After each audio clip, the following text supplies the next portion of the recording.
สวัสดีค่ะมองเรามองโลกจะพาท่านผู้ชมไปทำความรู้จักกับผู้หญิงรุ่นใหม่3คนด้วยกันนะคะซึ่งทำธุรกิจเพื่อที่จะช่วยแก้ไขปัญหาของสังคมค่ะคนแรกอยู่ที่ประเทศฟิลิปปินส์ชื่อว่า Fernandez-Ruiz โดยที่บริษัทของเธอนั้นชื่อว่า Rags to Riches ผลิตภัณฑ์ที่ทำจากวัสดุรีไซเคิลนะคะอย่างเช่นว่าไปเอาเศษผ้ามาจากโรงงานต่างๆแล้วก็ให้ชาวบ้านยากจนช่วยกันผลิตออกมาเป็นของสวยงามอย่างเช่นกระเป๋าหรือว่าเครื่องประดับเป็นต้นทำให้ผู้หญิงยากจนเหล่านั้นมีชีวิตความเป็นอยู่ที่ดีขึ้นคนที่2ไปกันที่อินโดนีเซียนะคะคุณนาเดียซาอีฟร่วมกับเพื่อนค่ะก่อตั้งบริษัททำสบู่ชื่อว่าวังซาเจลิต้าโดยที่บริษัทนี้เขาก็จะเน้นวัสดุจากธรรมชาติก็เลยกลายเป็นว่าทำให้ชาวสวนกุหลาบซึ่งจะมาใช้เป็นวัตถุดิบในการทำสบู่มีชีวิตความเป็นอยู่ที่ดีขึ้นขายดอกกุหลาบได้ในราคาที่เป็นธรรมมากยิ่งขึ้น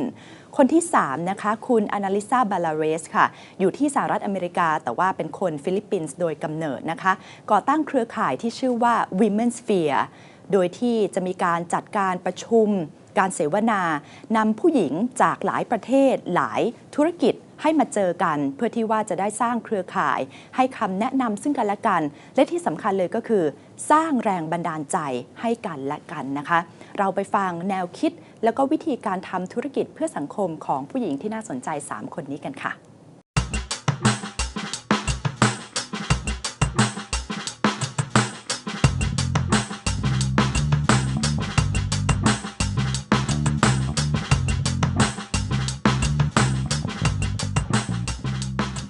What is Rags to Riches? So Rags to Riches is a for-profit social enterprise based in the Philippines, and we create high fashion accessories and home accessories out of recycled and organic materials. And we partner with the top designers in the Philippines and I would say the best artisans as well.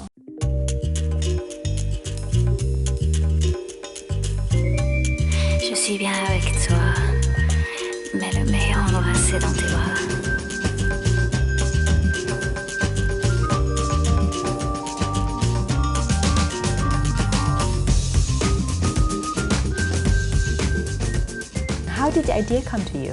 Well, the ideas actually started around 2007 by a group of young professionals, including myself. So we were all together in this community called Payatas. Payatas is one of the Philippines' biggest garbage dump sites. And there are actually people who are working around the garbage dump site and making these foot rugs out of scraps of cloth that they find in the garbage dump site.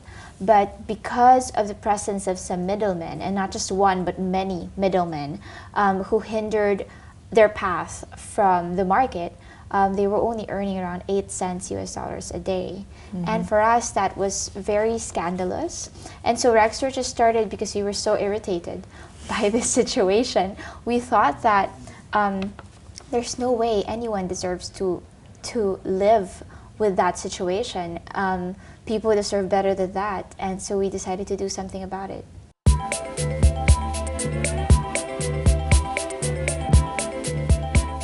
Rags to Riches is not a concept by people who are perceived to be more educated or more fortunate in life, but rather it's a collaboration between people who have different backgrounds and including those who actually want to make themselves better. So it's not about, developed people helping the less developed ones, but these two ends of the spectrum, economically at least, come together and help each other. And you also decided to contact famous designers in the Yes. Philippines to help out with the design. Yeah, exactly. So we are partnered with one of the top fashion designers in the Philippines. I'm just going to go out and mention his name because Tyra Banks recently wore his gown. His name is Rahul Laurel. He's one of the Philippines' top designers, an amazing designer, amazing friend, very, very good heart.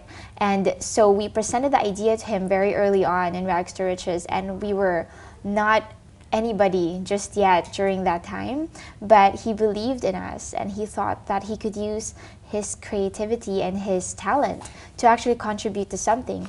And I think it's such a beautiful thing because usually when you think about contribution, you think about money. Right. But it's not just about money, it's about the talent that people can give to your organization. In the beginning, did you realize that you were embarking on a social enterprise? Well, we were actually thinking that it was, well, the beginning of it was really just to solve this particular social problem. So social enterprise wasn't such a big buzzword yet during that time. We consider ourselves as a business that was put up because we want to solve a social problem, because we want people and the planet to be at the center of everything we do. So it's driven by a different kind of spirit for us, but at the same time, it has to be as professional, as disciplined as any regular business. So once you have the idea, what did you do in action? Went down to the dump sites and tell all the women to weave for you, to work for you? Actually, before we came in, they were weaving foot rugs already, but they were getting the scraps straight from the garbage dump site. So we were discussing with them and just brainstorming and how to make their products of higher quality and higher value and better design. So it was a lot of discussions actually. What we realized is you can never really help a community by imposing what you want or what you believe in.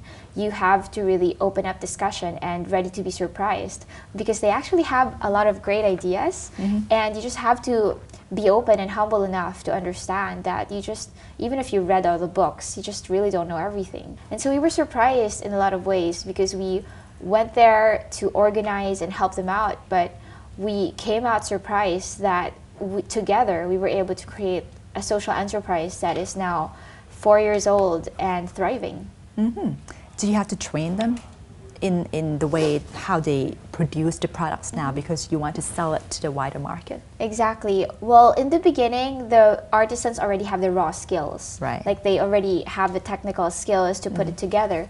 But what needs to be addressed and the gap that needs to be addressed is actually the design. So, you know, designers and the market would have a different perception of how their products need to be. And so we became the communicator or the bridge from the market to them and from them to the market. So we just have to put those things together. But right now we have what we call an Artisan Academy. Our Artisan Academy is comprised of mentors who are also women from the community who are now better trainers. And so this is like an entire school system where they're able to learn skills, basic skills, and at the same time financial literacy, because we think that, you know, development is not just about an increase in income, but about an increase in your knowledge and your ability to actually manage your resources.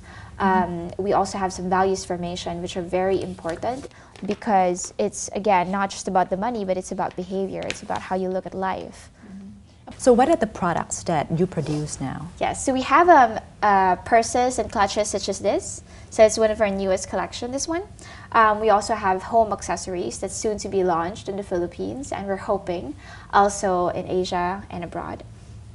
So this is designed Yes, by a designer. Raholodel. Wow. Exactly. And then the women will weave it. Exactly. So if you could like zoom into the details, probably you could see that it's very well made. Like the women really gave a lot of their attention to this work, and we have such really high quality standards that the women have, you know, established in the beginning with us and are now implementing with us. So they understand the market so well that, you know, the market would need the product to look nice. It's great that it has meaning, but it doesn't have to sacrifice the quality or sacrifice the beauty. So you can be stylish and meaningful at the same time. And the materials are recycled materials? Exactly. So this is scrap cloth that we take from garments manufacturers, not anymore from the garbage dump site. Yes. So we take it before it even goes to the garbage dump site. And this is cantarines. It's an indigenous cloth. And this is wood, so kamagong. And everything is done by hand. Oh. How much do you sell this bag for? Right now, the retail price in the Philippines, since we haven't really explored like to the fullest extent export yet, it could be around 50 to 60 US dollars.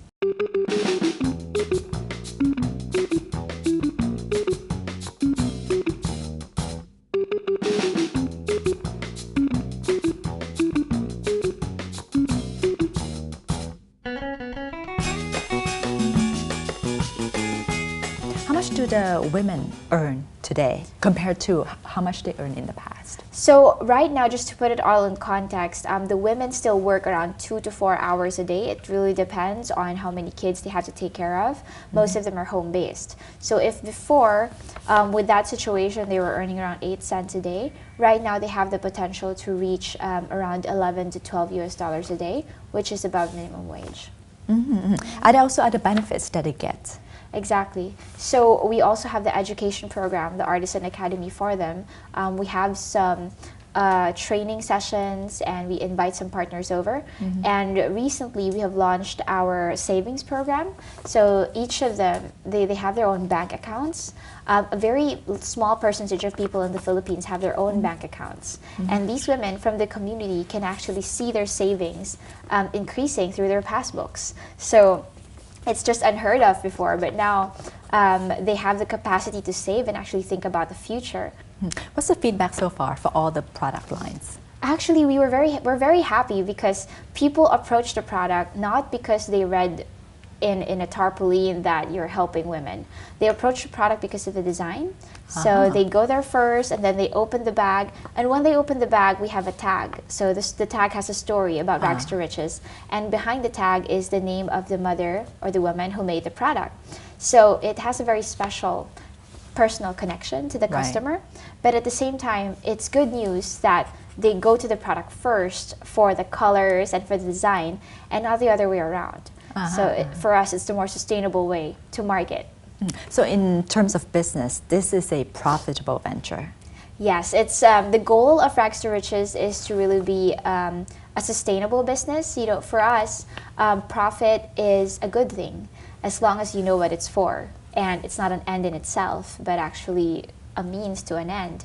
So for us, we need to be profitable so that we could live as long as it takes to solve one of the biggest problems that we're facing.